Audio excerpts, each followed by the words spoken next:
I still remember the exact moment I dismissed my husband's concerns with a laugh that would later haunt me.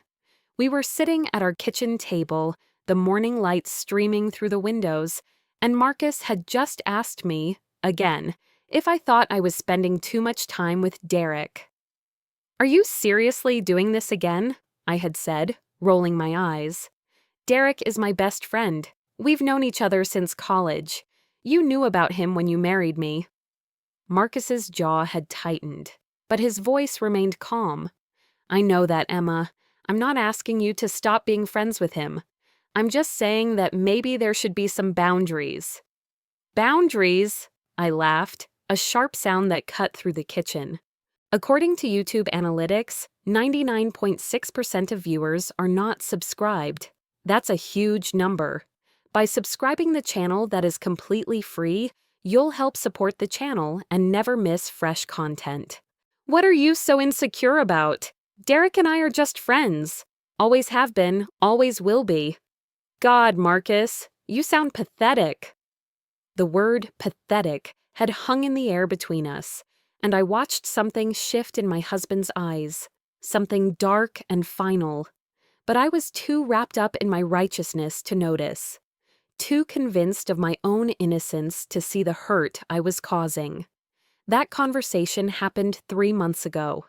3 months that would unravel my entire life and teach me the cruelest lesson about taking someone's love for granted. Marcus and I had been married for 5 years. We met at a mutual friend's wedding, and I fell for his quiet strength, his thoughtful nature, the way he listened when I spoke like every word mattered. He was a software engineer, methodical and patient, while I worked in marketing, creative, impulsive, always chasing the next exciting thing. Derek had been my best friend since sophomore year of college. We bonded over late-night study sessions and shared dreams of conquering the world. When I started dating Marcus, I made it clear that Derek was non-negotiable. He was family to me. Marcus had accepted it, or so I thought. The problem started slowly, almost imperceptibly. Marcus would make small comments about how often Derek texted me, or how I always seemed available when Derek needed something, even if it meant canceling plans with Marcus. I brushed him off every time. "You're being jealous for no reason," I'd say. "Derek's going through a tough divorce. He needs his friends right now." And Derek did need me. His divorce from Melissa had been brutal, and he leaned on me heavily. Late-night phone calls, impromptu dinners, weekend hangouts where we'd reminisce about college, and he'd cry on my shoulder. I felt noble, like I was being the friend he needed. Marcus's discomfort seemed small and petty in comparison. I started making jokes about Marcus's concerns to Derek, and Derek would laugh along with me. "He's just insecure," Derek would say, shaking his head. "You'd think after 5 years of marriage, he'd trust you."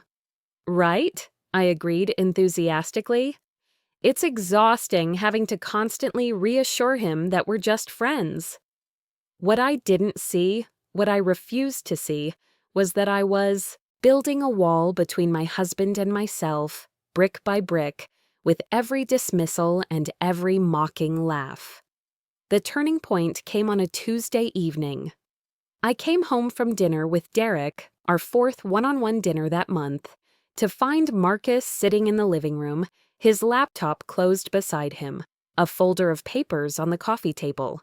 "Hey," I said cheerfully, tossing my keys in the bowl. "Derek says hi. We went to that new Italian place downtown. The pasta was amazing. You would have loved it." Marcus didn't respond. He just looked at me with an expression I'd never seen before. Not anger, not hurt. Something worse. Resignation. "Emma, sit down. We need to talk." My stomach dropped, but I forced a laugh. "Oh God, not this again. Marcus, I'm tired of having the same fight about Derek." "This isn't about Derek," Marcus interrupted, his voice flat. "This is about us, or rather, the lack of us." I sat down slowly, something in his tone finally piercing through my defensive armor. Marcus opened the folder and pulled out several pieces of paper. I recognized our bank statements, our shared calendar, screenshots of text messages. "Do you know how many times you've canceled plans with me in the last 3 months to see Derek?" he asked, his voice eerily calm. I opened my mouth to protest, but he continued, 14 times. 14. Including our anniversary dinner, which you rescheduled because Derek was having a rough night." He pulled out the calendar, dates circled in red. "You spend an average of 15 hours a week talking to or seeing Derek. You know how many hours we spend together? Just the two of us? Maybe 5, if I'm lucky." "That's not fair," I said, feeling defensive. "You're counting wrong." "I'm not done." Marcus's voice was steel now. "Do you know what really made me sit down and calculate all this? Last week, when I told you my father was in the hospital with chest pains, you said you'd come with me. But Derek called with some emergency about his ex-wife, and you told me to go alone. My father, Emma. You chose Derek over being there for me when my father was in the hospital." The memory hit me like ice water.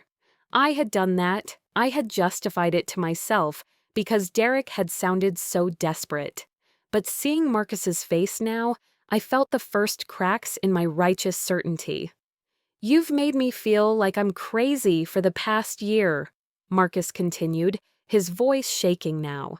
"Every time I tried to express how I felt, you mocked me, laughed at me, called me insecure and pathetic. You've made me doubt my own feelings, question whether I was being unreasonable for wanting my wife to prioritize our marriage." "Marcus, I'm not finished." He pulled out his phone and turned it toward me. On the screen was a text conversation. My text conversation with Derek from 2 weeks ago.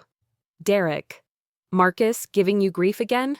Me: "Of course, he's so clingy lately.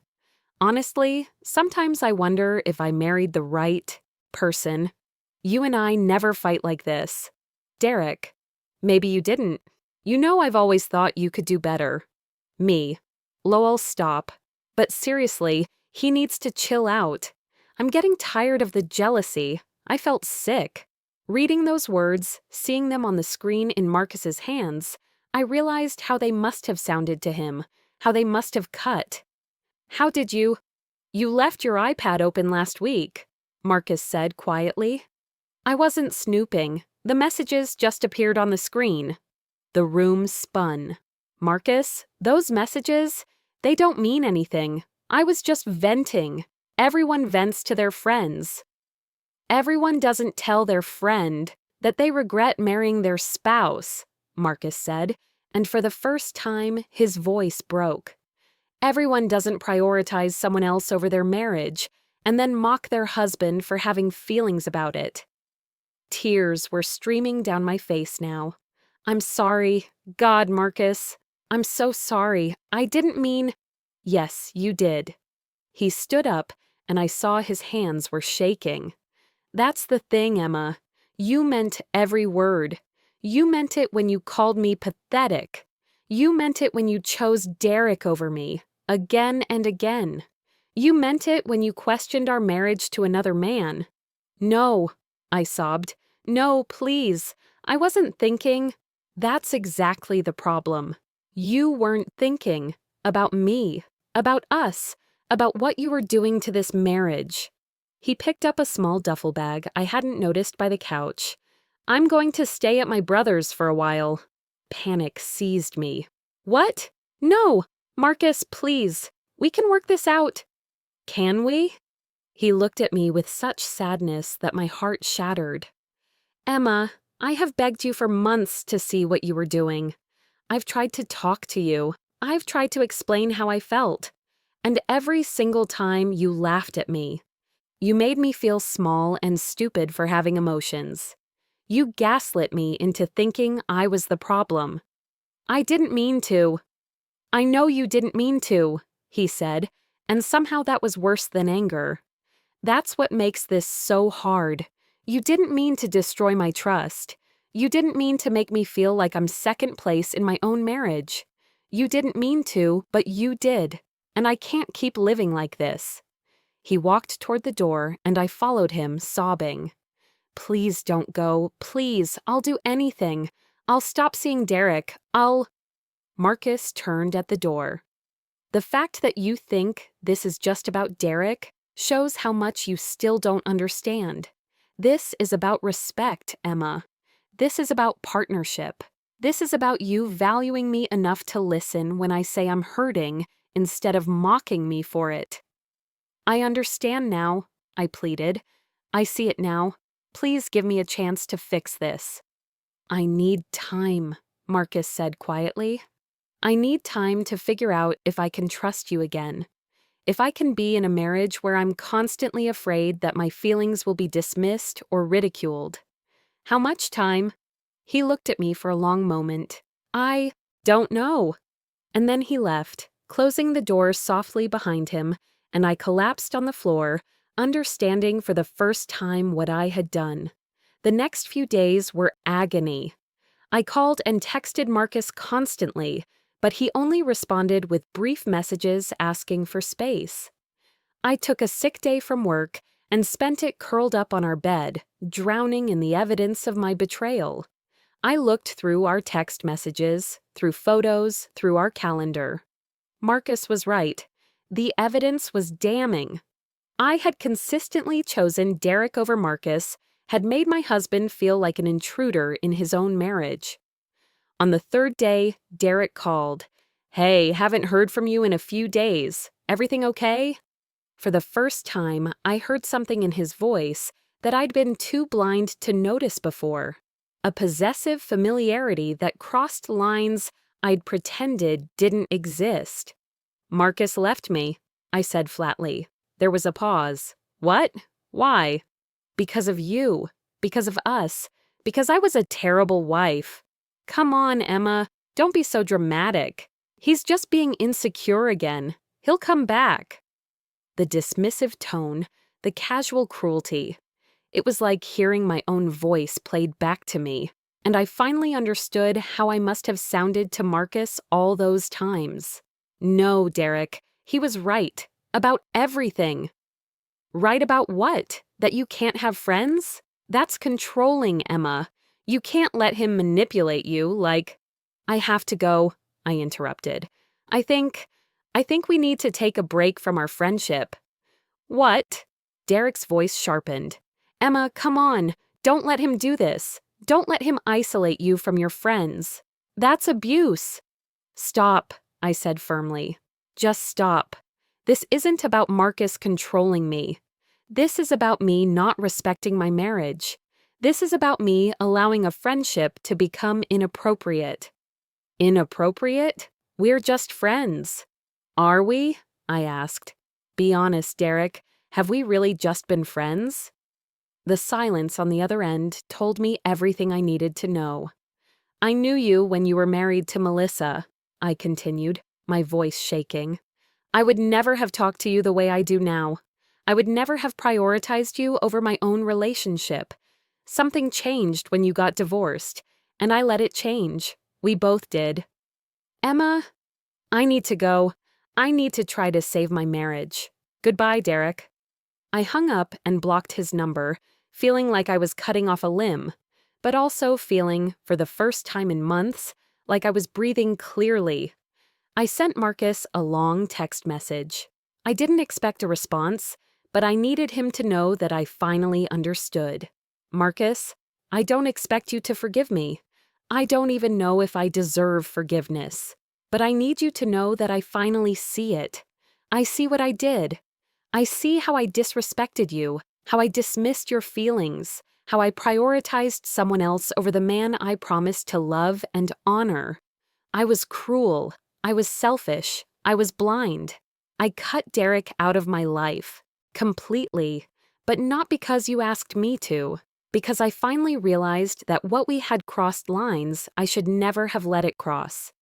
You deserved a wife who protected our marriage, who listened to you, who made you feel valued. Instead, I made you feel small and stupid for having completely valid feelings. I am so sorry. I understand if you need more time. I understand if you can't forgive me. But I want you to know that I'm going to become the person you deserved to have married. Whether or not you come back, I'm going to do the work to understand why I did what I did and make sure I never hurt someone I love like this again. I love you. I have always loved you.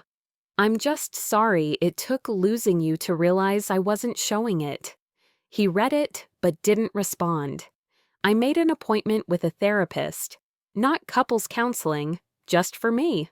I needed to understand why I had been so defensive, why I had been so cruel to the man I loved. Over several sessions, painful truths emerged. I had been using Derek as a way to hold on to my youth, my pre-married identity. When Derek got divorced, he became a symbol of freedom, of a life without compromise. I had emotionally invested in him in ways that were inappropriate for a married woman, not because I wanted to be with him romantically, but because he represented something I thought I had lost. My therapist helped me see that by constantly dismissing Marcus's concerns, I had been protecting my fantasy more than my friendship. I didn't want to admit that my relationship with Derek had become unhealthy because that would mean admitting I had been wrong, admitting I had crossed boundaries, admitting I had damaged my marriage.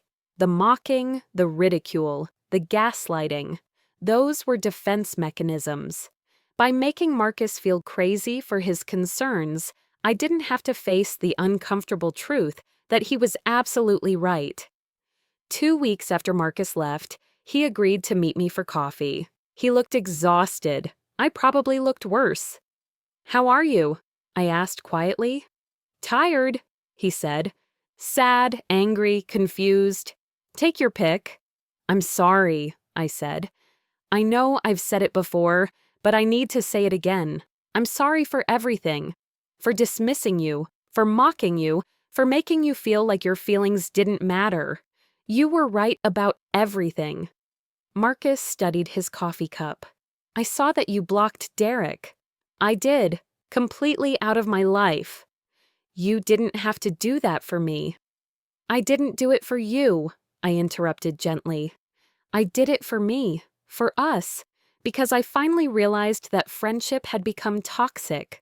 Not because Derek's a bad person, but because I let it cross boundaries that married people shouldn't cross." Marcus looked up at me, surprised. "I've been seeing a therapist," I continued. "I'm trying to understand why I did what I did, why I was so defensive. She helped me see that I was using Derek as a way to avoid growing up, to avoid fully committing to being married, to avoid the responsibilities of partnership." "Emma, please let me finish." I took a shaky breath. "When you told me your feelings, I heard them as criticism, as you trying to control me. But you weren't. You were just asking me to see you, to prioritize our marriage, to respect the commitment we made. And instead of listening, I made you feel crazy for having completely normal, valid feelings." Tears were streaming down my face now. "I gaslit you, Marcus. I made you doubt yourself. I called you pathetic for having emotions. I chose someone else over you again and again, and then I mocked you for being hurt by it. What I did was abusive, and I am so sorry." Marcus's eyes were wet too. "I loved you so much that I started to believe maybe I was the problem. Maybe I was too jealous, too insecure, too controlling." "You weren't," I said firmly. "You were never any of those things. You were a husband watching his wife prioritize another man and asking her to stop. That's not controlling. That's normal. That's what anyone would feel." We sat in silence for a moment. "I don't know if I can trust you again," Marcus said quietly. "I know. I don't know if I can be in a marriage where I'm constantly afraid to express my feelings because they might be thrown back in my face." "I understand, but I still love you," he said, and my heart clenched. God help me, I still love you. And part of me wants to come home. But I'm scared, Emma. I'm scared this will happen again. I'm scared that the next time I'm vulnerable with you, you'll use it against me. I can't promise I'll be perfect, I said, but I can promise I'm doing the work. I can promise I see what I did wrong. I can promise that if you give me another chance, I will spend every day proving to you that your feelings matter, that you matter, that our marriage comes first. I need more time, Marcus said. Okay, I nodded, even though it hurt. Take all the time you need. I'll wait. Marcus stayed at his brother's for another month. During that time, we met for coffee once a week. Slowly, carefully, we started rebuilding communication. I showed him the work I was doing in therapy. I sent him articles I was reading about emotional abuse and gaslighting, with notes about what I was learning about my own behavior. I didn't push for reconciliation. I just showed up consistently, proving through actions rather than words that I had changed. Derek tried to contact me several times through mutual friends. Each time, I politely but firmly declined.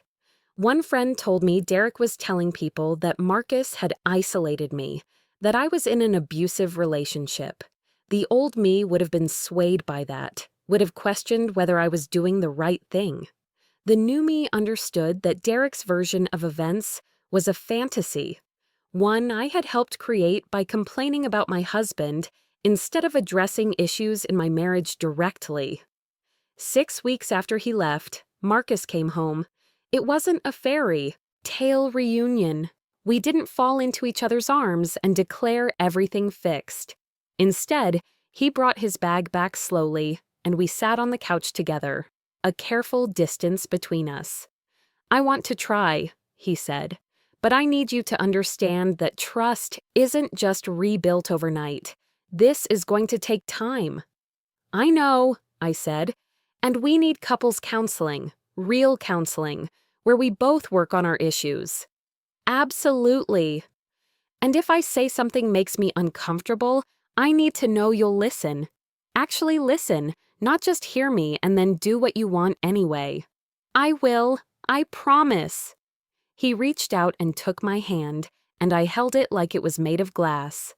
I was really hurt, Emma, he said softly. I felt invisible in my own marriage. I felt like I was competing for your attention with another man and losing every time. I know, I whispered, and I am so sorry. I can't undo what I did, but I can promise I'll never make you feel that way again. We started couples counseling the next week. It was hard, excavating all the ways I had hurt him, all the times I had dismissed his feelings or chosen Derek over him. There were sessions where we both cried, where Marcus expressed anger I didn't know he'd been carrying, where I had to sit with the full weight of what I'd done without defending myself. But slowly, painfully, we healed. I learned to listen, really listen, when Marcus expressed concerns. I learned to check my defensive responses and ask myself why I felt the need to protect myself instead of hearing my partner. I learned that love without respect is just an empty word. Marcus learned to trust again, though it took months. He learned that he could be vulnerable with me without that vulnerability being used as a weapon. He learned that his feelings were valid and important. A year later, we were different people in a different marriage. I ran into Derek at a mutual friend's party. He tried to approach me, but I politely excused myself. When Marcus noticed and asked if I was okay, I squeezed his hand. I'm perfect, I said. Want to get out of here and get some real food? He smiled, the first fully open smile I'd seen in a long time. Yeah, I'd like that. As we drove to our favorite diner, the one we'd been going to since we first started dating, the one I'd abandoned for trendy restaurants with Derek, Marcus reached over and took my hand. You know what I was thinking about today? He said. What? How you used to laugh at me when I said I was worried about Derek. My stomach clenched. Marcus, No, wait. Let me finish. He glanced at me. I was thinking about it because I realized I'm not worried anymore. Not because Derek's gone, but because I trust you now. Because you've shown me day after day that I matter to you, that we matter. Tears pricked my eyes. You do matter. You're everything. I know, he said simply. I can feel it now. That's the difference. We pulled into the diner parking lot, and before we got out, Marcus turned to me. I forgive you, he said quietly. I want you to know that. I forgive you for everything. It took me a long time to get here, but I'm here. I forgive you and I love you, and I want to move forward without that weight hanging over us. I started crying in earnest then, and he pulled me into his arms. Thank you, I sobbed into his shoulder. Thank you for giving me another chance. Thank you for not giving up on us. You earned it, he said, kissing the top of my head. You did the work. You changed.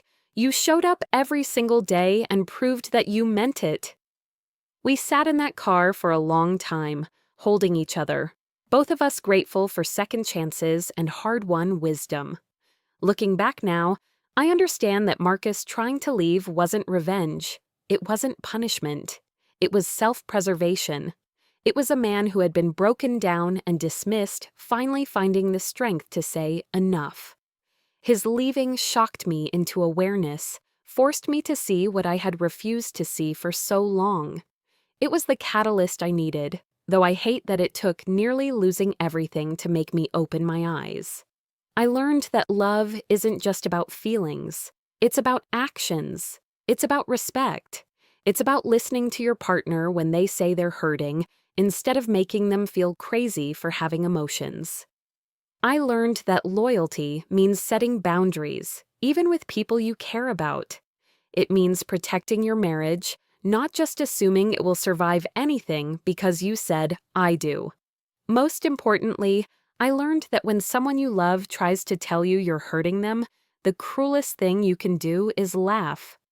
Marcus gave me a gift when he tried to leave. He gave me clarity. He gave me the shock I needed to wake up.